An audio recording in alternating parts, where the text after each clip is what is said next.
I had always trusted her. We had shared so many moments, laughter, late nights, and even our deepest secrets. But that night, I never saw it coming. She didn't just betray me, she tried to destroy me, to take away everything I had worked for, just to advance her own game. And when the dust settled, it wasn't me who lost everything, it was her.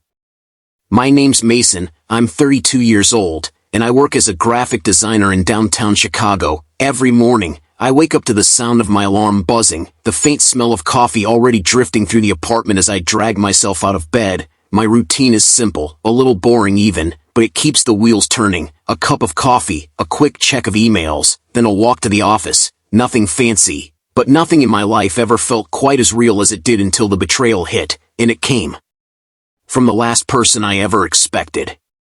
It started out like any normal day at work, you know? I was sitting at my desk, earbuds in, the hum of the city outside mixing with the soft beat of my music. She walked in like she always did. Sarah, my coworker, my so-called friend. She had been in my life for years, always close, always trusted. I thought we were a team, supporting each other through the grind. She was the one who'd always say things like, "You're so good at what you do, Mason, you deserve more than this." But I never realized the kind of more she was talking about. The more I gave, the more she took. She'd always be there, pretending to be my ally, offering a drink or a snack when the late nights got too long. Little gestures that felt like care, but deep down, I had no idea that she had been plotting, positioning herself to take what I had worked so hard for. Then, that day came. She'd invited me out for a drink after work, said it'd be a good way to wind down after a stressful week. I agreed, of course, she was my friend. We went to a quiet bar, the kind of place with low lighting and the smell of old wood and spilled beer. It was a typical night out until I noticed her slipping something into my drink when I wasn't looking. At first, I thought I was just tired, but then the dizziness hit me, and everything started to blur. Before I could even process what was happening, she leaned in with a grin on her face. "You always think you're so much better than me, don't you, Mason?" Her voice was sharp, almost mocking, as if she had been planning this for months. "This job, this life, you don't deserve any of it." She had been plotting my downfall for weeks, feeding me the poison that would knock me out cold. She was going to take everything. But that was when I realized, I wasn't going down like that. My head was spinning, but I wasn't going to let her see me break. I stood up slowly, steadying myself with the bar counter. She watched, eager for me to crumble, but I could feel the calm sinking in, a sense of control washing over me. I knew exactly what I had to do. Instead of reacting in anger, I walked out of that bar, leaving her stunned behind me. No words, no fight, just a calm exit. The next day, I went straight to the boardroom and laid everything out, the proof, the emails, the text messages. I had been gathering it all without her knowing. She thought she had everything under control, but I had been playing the long game, and I was about to turn the tables on her.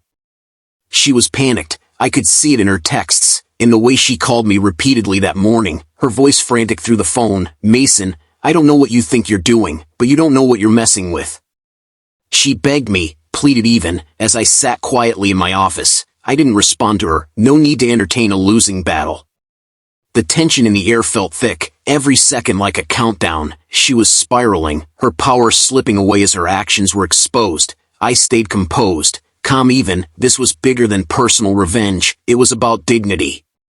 It didn't take long for the news to spread. The board was informed. The CEO called an emergency meeting. I presented everything, the lies, the manipulation, the poison. It was all laid out for everyone to see. And there she was, standing in front of the room. As her world crumbled, the room went silent as she was publicly fired, her reputation shattered in front of colleagues, friends, and peers. The same people she thought she could control now watched her downfall with satisfaction. The power had shifted.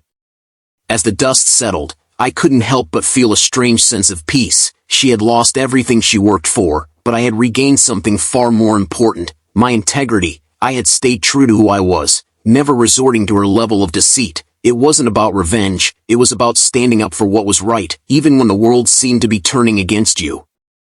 Life went on, the job was mine to keep, but more importantly, I had learned that sometimes, the greatest victory is simply holding your head up high in the face of betrayal.